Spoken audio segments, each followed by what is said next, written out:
안녕하세요. 부자남입니다. 제가 5개월 전 매입했던 아파트의 현재 실거래가를 조회해보니 제가 샀던 가격보다 1억 원이나 오른 가격에 거래가 되고 있었습니다. 5개월 만에 1억이나 오른 건데 아주 괜찮은 투자 아닌가요? 제가 투자했던 방법은 바로 분양권 투자였습니다. 그래서 오늘은 제가 어떻게 5개월 만에 1억 원의 수익을 올릴 수 있었는지 분양권 투자 과정과 방법을 낱낱이 알려드리도록 하겠습니다. 여러분, 많고 많은 부동산 투자 방법 중에 왜 분양권 투자를 해야 할까요? 분양권 전매는 청약 다음으로 가장 싸게 신규 주택을 매입할 수 있는 방법이기에 비교적 적은 투자금으로 큰 수익을 올릴 수 있습니다. 제가 분양권 투자한 지역은 바로 지방의 비규제 지역이었습니다. 비규제 지역일 때 매입했기 때문에 향후에 팔 때 2년 보유만 하고 실거주를 하지 않아도 양도세까지 비과세를 받을 수 있어서 나라에 억울하게 양도 차익을 세금으로 다 뺏길 일도 없습니다. 그래서 오늘은 소액으로 큰 수익을 얻는 것이 가능하고 전월세 금지법까지 피하면서 향후에 팔 때 양도세까지 비과세 받을 수 있는 백전백승하는 비규제 지역 분양권 투자 비법을 상세히 알려드리려 합니다. 여러분, 지금부터 드릴 말씀은 정말 어디 책에 찾아보셔도 부동산 관련 서적 어디를 찾아보셔도 찾아보실 수 없는 내용들을 말씀드릴 것입니다. 정말 제 경험에서 나오는, 제가 피땀으로 경험해본 그 실전에서 나오는 경험 노하우들을 알려드리도록 하겠습니다. 여러분도 이 방법대로 따라하신다면 아마도 분양권 투자 성공 확률이 매우 올라가게 되실 것입니다. 영상을 보러 가시기 전에 좋아요와 구독, 알림 설정 부탁드립니다. 저에게 힘이 됩니다. 그럼 시작해 보겠습니다. 먼저 투자의 과정은 다음과 같은 플로우를 거쳐 진행했습니다. 첫 번째 단계인 나의 투자 가능 한도 파악 및 투자 방법 선택 과정입니다. 지난번 갭투자 방법 설명에서 말씀드렸다시피 나의 투자 한도를 정확하게 파악하시는 것이 제 1순위입니다. 투자 한도는 나의 현재 보유하고 있는 현금과 대출 한도가 되겠죠. 저는 당시 예금으로 한 5천만 원 정도가 있었고요. 추가로 마이너스 대출 등을 통해서 추가로 투입할 수 있는 금액이 한 8천만 원 정도가 있어서 투자 가능 한도 금액이 총 1억 3천 정도가 됐었습니다. 투자 가능 한도를 파악하셨다면 다음으로 투자 방법을 설정하셔야 합니다. 여기서 말씀드리는 투자 방법이라고 한다면 전세를 끼고 매매인 갭 투자를 할 것이냐, 준공전에 프리미엄을 주고 입주에 대한 권리를 사는 분양권 투자를 할 것이냐, 그리고 전월세 같은 임대를 줄 것인지 아니면 본인이 직접 실거주를 할 것인지 이러한 방법들을 설정하셔야 되는 것입니다. 저 같은 경우에는 투자할 당시에 이미 서울이나 수도권 내의 지역의 아파트는 소액으로 갭 투자를 하려고 해도 이미 매매가와 전세가 차이가 최소 3억 이상 벌어져 있었던 상태이기 때문에 진입하기가 어려웠습니다. 따라서 저는 그나마 제가 가진 투자 한도로 최선의 결과를 낼 수 있었던 방법, 바로 프리미엄을 주고 분양권을 사는 방법, 그 방법으로 투자하기로 결정하였습니다. 두 번째로 투자 목적 및 엑시트 전략 설정 단계입니다. 저는 이미 주택이 한 채 있는 상태였기 때문에 투자의 목적은 일시적 2주택 요건을 갖추고 갈아타기 위한 신주택을 매입하는 것이었습니다. 일시적 2주택 비과세 요건을 갖추기 위해선 종전주택을 매입하고 최소 1년 이후에 신규주택을 취득하여야 하고 종전주택을 신규주택 취득 이후 3년 이내에 매각하셔야 합니다. 저 같은 경우에는 종전주택이 현재 계속 오르고 있는 중이었습니다. 그래서 최대한 종전주택의 매도 시점에 여유를 갖기 위해서 준공 시점이 늦게 잡혀있는 주택을 매입하려고 했습니다. 또한 제가 투자하려고 했던 지역은 비규제 지역이었으므로 실거주 요건이 의무가 아니었습니다. 따라서 제 엑시트 전략은 준공 이후 바로 전세를 주고 전세 보증금을 받아 그 보증금으로 아파트 잔금 및 중도금 대출 전부를 상환해 대출을 깨끗하게 없애는 것, 그리고 2년 소유 후에 전세를 끼고 매도를 해서 양도 차익을 얻고 나오는 것, 그것이 저의 전략이었습니다. 양도세 비과세 꿀팁은 이전 영상에 자세히 담았으니 참고하여 주시길 바라겠습니다. 이렇게 투자 한도 및 투자 방법 그리고 전략을 짰으니까 이제는 바로 실행에 옮겨야겠죠? 자, 세 번째 단계인 투자 지역 선정 단계입니다. 먼저 지역을 선택할 때는 저는 개인적으로 본인이 아는 지역부터 우선적으로 조사를 시작하시길 권해드립니다. 그래도 최소한 한 번이라도 가봤어야 하고, 아, 여기 살만하구나 라고 느꼈던 지역, 그 지역에서부터 지역 조사를 시작하면 좋을 것 같습니다. 지역을 선택하면서 중요한 것은 본인이 그 지역에 대해서 확신이 생겨야 한다는 것입니다. 아무래도 한 번도 가보지 않았고 누구한테 들은 지역이 있거나 막연히 좋겠지 라고 생각하는 지역은 확신이 생기기가 어렵습니다. 그렇게 되면 중요한 순간에 쉽게 결정을 하지 못하게 되고 자꾸 흔들리게 됩니다. 그렇게 되면 심리적으로도 힘들어지고요. 중요한 타이밍을 놓치게 됩니다. 때문에 본인이 아는 지역부터 시작하셔서 이 감을 익히시기를 권해드립니다. 가격이 오를 만한 비규제 지역을 찾는 방법은 정말 간단합니다. 바로 규제 지역 주변에 있는 현재 거래량이 증가하고 있는 지역, 또 시세가 오르고 있는 그 지역입니다. 추가로 최근 10년 내에 신규 공급이 부족하고 그에 반해서 인프라는 잘 거쳐져 있는 인구 유입 등 신규 수요가 정말 많은 지역이면 더더욱 좋겠죠. 이런 내용들을 어디서 확인할 수 있을까? 그것이 잘 정리되어 있는 곳 호갱노노란 사이트입니다. 이렇게 규제 지역인 조정지역, 투기가열지구, 투기지역을 색깔별로 구별을 잘 해놓아서 정말 보기가 편합니다. 여기에서 가격 변동을 같이 볼 수 있게 설정을 하면 규제 지역 인근의 비규제 지역들 중 실거래 가격의 오름세가 지속되고 있어서 규제 지역으로 정말 걸릴랑 말랑한 지역들이 보이기 시작하실 것입니다. 자, 그러면 실제로 호갱노 홈페이지를 여시고 제가 한번 어떻게 비규제 지역인데 집값이 계속 오르고 있어서 규제 지역에 걸릴랑 말랑한 그런 지역들 어떻게 찾는지 한번 보여드리겠습니다. 자, 우측에 보시면 규제 버튼이 있으신데요. 이 버튼을 누르시면 규제 지역을 지도에 색깔별로 구분해서 표시하는 겁니다. 자, 이렇게 표시가 되죠. 그래서 이제 규제 지역이 어디에 걸려져 있는지 구분하실 수가 있게 잘 나와 있습니다. 그 다음에 왼쪽에 변동 버튼이 보이실 거예요. 이 버튼을 누르시면 실거래가 가격 변동이 기간별로 얼마만큼 올랐는지 떨어졌는지를 보여주는 표가 보여지게 됩니다.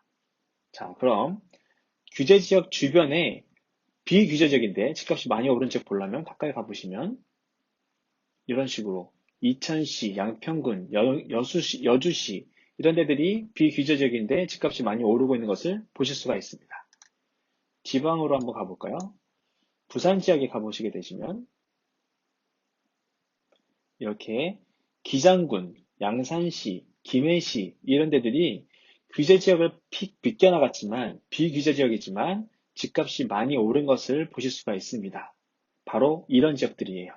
이런 지역들이 비규제 지역이지만 집값이 계속 오르고 있어서 규제 지역에 걸릴랑 말랑한 집값 오름세가 좋은 지역이라고 보시면 되겠습니다. 여기서 한 가지 절세의 팁 알려드리겠습니다. 내가 비규제 지역일 때 계약하고 나서 규제 지역으로 걸리면 어쩌나 걱정하시는 분들 많이 계시죠? 걱정하실 필요가 없습니다. 일시적 2주택 비과세 요건상 규제 지역으로 걸리기 전에 계약금을 입금한 증빙을 남기시는 경우 향후에 잔금을 낼 때 조정지역으로 바뀌시더라도 비규제 지역과 동일한 양도세 비과세 요건이 적용됩니다. 즉 신규 주택도 실입주를 하실 필요가 없고요. 2년 보유만 하시면 비과세를 받으실 수 있으며 기존 주택을 신규 주택 취득 이후 3년 이내에만 팔면 됩니다. 꿀팁이죠?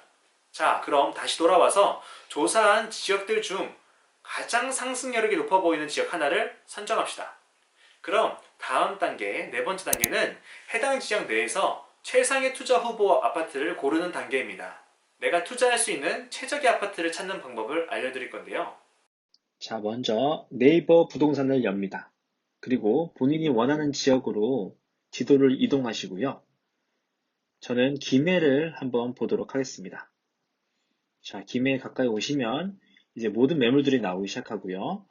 그 중에 저는 분양권을 볼 것이기 때문에 조건을 설정을 해보도록 하겠습니다. 자, 매매만 선택을 하시고 아파트 분양권만 선택을 해주신 다음에 평형대는 주 평형대인 20평대에서 40평대만 보도록 합시다. 그 다음 매물의 특징으로 오셔서 그리고 최소한 100세대 이상이 되는 아파트 단지들을 찾아보도록 하겠습니다. 물론 크면 클수록 좋지만 세대수는 적어도 300세대 이상이 되는 단지들을 보시길 바라겠습니다. 먼저 100세대 이상으로 일단 설정을 하시고요. 매물 검색을 누르시면 이렇게 매물들이 나타나게 되고요. 매물 목록을 한 번 더 누르시면 이 조건 안에 들어오는 모든 매물들이 이렇게 리스트업이 되게 됩니다. 자, 이제 가격을 높은 것부터 낮은 것이 내려오게끔 다시 정렬 한번 해주시고요. 이 상태에서 이제 본인의 가격, 본인의 투자 한도 안에 들어오는 단지를 하나하나 조회해 가시면서 리스트업을 해 가시는 거예요. 그럼 여기서 단지별로 투자 금액이 얼마가 필요한지 계산하시는 방법 한번 설명드릴게요. 우선 분양권에 투자하기 위해선 기존의 계약자가 납부한 계약금, 통상 분양가의 10%나 20% 정도가 됩니다. 여기에 플러스 발코니 확장 계약금 및 중도금, 여기에 플러스 프리미엄, 플러스 복비 등 세금을 합한 금액이 필요합니다. 예를 들어 네이버에 검색된 매물들 중 기존 분양가가 4억이고 프리미엄이 8천만 원이면 필요한 투자금은 분양가 4억의 10%인 계약금 4천만 원, 발코니 확장비 계약금 및 중도금 약 500만 원, 그리고 프리미엄 8천만 원, 복비, 치트세 등 기타 비용 약 500만 원 해서 총 1억 3천만 원 정도가 필요한 것입니다. 추가로 아파트별 채광, 층수, 경관, 입지 등의 정보도 함께 확인하셔야 합니다. 모든 아파트들을 다 조회하는데 양이 너무 많으므로 조회하실 때 이런 단지들을 좀 빼시면 시간을 절약하실 수 있습니다. 어떤 단지냐면요, 역에서 너무 멀거나 초등학교가 지나치게 멀거나 또는 주변에 마트, 병원 등 생활 편의시설들이 너무 없거나 브랜드 인지도가 낮은 주택들은 배제하시고 조회하시면 좋습니다. 저 같은 경우에는 눈으로만 확인하기도 하지만 여러분들은 꼭 투자 후보지 아파트 리스트를 만드시면서 하나하나 조회해 보시기를 추천드립니다. 이렇게 본인이 선택한 지역 내에 본인의 투자 가능 한도 내에 들어오는 아파트를 한 번 다 조회를 하시고 정리하시는데 생각보다 많은 시간들이 소요되실 겁니다. 저 같은 경우에는 제가 선택한 지역을 한 번 다 조회해 보는데 한 주 정도 걸렸던 것 같습니다. 처음에는 이게 힘드실 수가 있어요. 하지만 하시면 하실수록 속도가 붙으실 거고요. 조회를 많이 하시고 비교를 많이 해보실수록 어느 지역, 어느 아파트가 많이 올랐고 왜 오르는지 감이 오시기 시작하실 겁니다. 아까도 말씀드렸지만 본인이 선택한 지역과 아파트에 대해서 확신이 있으셔야 합니다. 그러기 위해선 검색, 또 검색해 보셔야 하는 거고요. 자, 이제 리스트가 만들어졌으면 다음은 아파트별 입지와 오름세, 그리고 황금 비율을 고려하면서 아파트들을 다시 순위를 매겨서 재정렬을 합니다. 이때 중요하게 체크하실 것이 바로 황금 비율입니다. 이건 제가 개인적으로 쓰는 용어인데요. 황금 비율이란 구축이 많은 것 대비 신축이 적은 비율을 말합니다. 이전 영상에도 말씀드렸지만 이러한 지역의 아파트는 주변에 이전 수요가 많기 때문에 가격 상승 여력이 매우 큽니다. 그렇기 때문에 꼭 황금 비율을 체크하시기 바랍니다. 그럼 최종적으로 리스트에 있는 아파트들 중에 상위 랭킹 2개 단지를 고릅시다. 그리고 나머지는 다 잊어버리세요. 자, 여기서 한 가지 더 중간 꿀팁을 드리자면 선택한 단지 주변의 입지나 개발 호재는 어떻게 확인할 수 있을까요? 가장 잘 정리되어 있는 사이트는 바로 해당 단지의 홍보 홈페이지입니다. 별게 아니죠? 해당 단지의 홈페이지가 없다면 가장 최근에 그 인근에서 분양한 단지의 홈페이지라도 한번 살펴보세요. 보통 각 시공사별 분양 홍보 홈페이지에는 최근 분양한 단지 주변의 입지 및 개발 호재 등 특장점의 정보가 아주 잘 정리가 되어 있고 타입별 VR 홍보관까지 잘 갖춰져 있는 것이 많습니다. 해당 자료를 잘 활용하시면 정말 좋을 것 같습니다. 자, 여러분 거의 다 왔습니다. 조금만 더 힘을 내십시오. 자, 5번째 단계 넘어가겠습니다. 아파트도 이제 선정했으니 다음 단계는 임장 즉 현장 답사를 시작하는 단계입니다. 시작은 선택하신 아파트 단지 주위에 부동산 방문부터 시작합시다.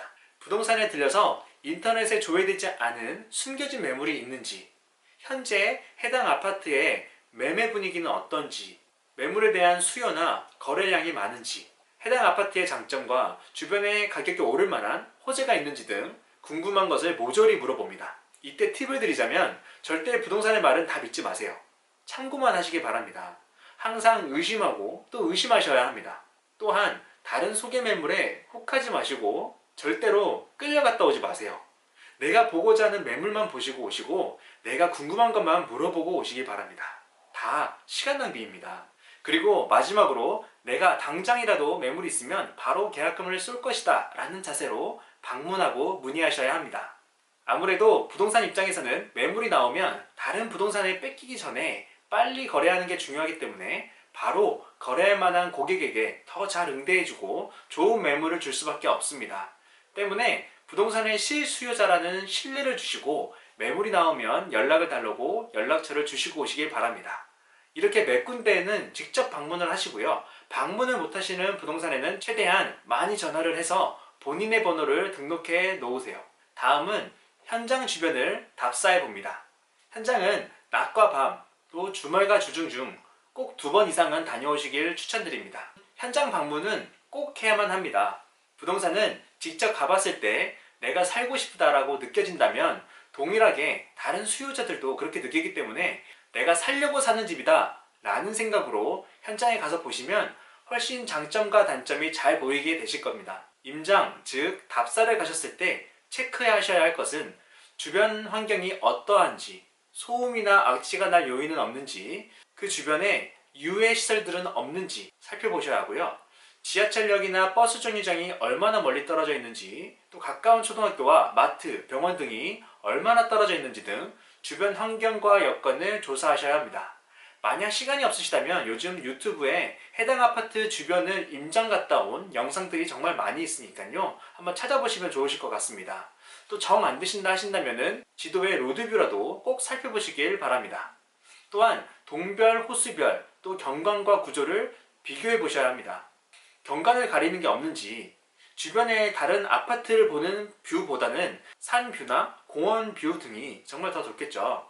평면 구조는 3베이인지 4베이인지, 또 앞뒤에 창이 다 있고 통풍에 문제가 없는지, 복도식인지 계단식인지, 또 엘리베이터는 몇 개의 호실이 같이 공유한지 등 이런 것들 한번 살펴보시길 바랍니다. 한 가지 팁은 최근에 유튜브에 입주 예정 아파트의 주변의 경관과 층별, 향별 시야를 드론으로 촬영한 영상들이 많이 나오고 있습니다. 이 부분도 같이 검색해 보시고 참고하시면 좋을 것 같습니다. 자, 이제 모든 분석이 끝났습니다.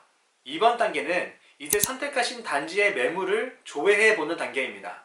각 해당 단지의 매물을 모조리 검색해서 관심 매물로 등록을 하시고요. 해당 단지에서 가장 가까운 부동산부터 다시 한번 전체적으로 연락을 한번 쫙 돌리세요. 본인의 선호평수와 투자 가능 한도 금액을 알려주시고요. 그 안에 들어오는 매물이 있는지 꼭 확인해 보시기 바랍니다. 이제 드디어 제일 중요한 마지막 단계입니다. 계약하시기 전까지는 매물 조회를 멈추지 않고 계속하시면서 부동산에서 연락이 오는 즉시 망설이지 않고 바로 송금을 하실 수 있도록 계약금과 또 마음의 준비를 해두시고 기다리셔야 합니다. 마음의 준비, 이게 제일 중요합니다. 한두 시간 망설이시면 끝입니다. 보통 매물을 내놓는 사람은 같은 매물을 여러 부동산에 동시에 내놓기 때문에 바로 계약하지 않으시면 그 사이에 좋은 매물은 다른 사람에게 뺏길 수도 있습니다. 계약 시점에서는 프리미엄으로 몇백만 원 더 주는 것은 별로 중요하지가 않습니다. 집값이 오르면 몇백만 원이 아닌 몇천만 원 이상씩 우습게 오르므로 조금 더 주시더라도 좋은 매물이 나오면 바로 계약금을 보내셔야 합니다. 계약 시에 한 가지 팁을 드리자면 가계약금은 최소 1천만 원 이상은 보내시길 추천드립니다. 매도자, 즉 팔려고 하는 사람의 변심으로 계약을 파기할 때에는 배액 2배로 보상하게 되어 있습니다. 간혹 집값이 오르거나 추가로 더 주겠다고 매수자가 나오게 되면 계약을 파기하는 경우가 종종 있으니까 이런 경우를 예방하기 위해서 가능한 한 계약금을 많이 쏠 것을 추천드립니다. 그래야 마음이 변하지 못하겠죠. 자, 지금까지 분양권 투자 1년의 과정을 설명을 드렸는데 어떠셨나요? 생각보다 해야 할 것도 많고 거쳐야 할 과정들이 참 많죠. 하지만 여러분, 위에서 말씀드렸던 모든 과정들 정말 잘 따라오신다면 여러분의 노력이 절대로 헛되지 않고 수익이라는 결실을 보시게 되실 것입니다. 다시 말씀드리지만 인생도 타이밍, 부동산도 타이밍이 매우 중요합니다. 이 분양권 투자의 타이밍을 절대 놓치지 마시길 바랍니다. 지금까지 부자남이었습니다. 감사합니다.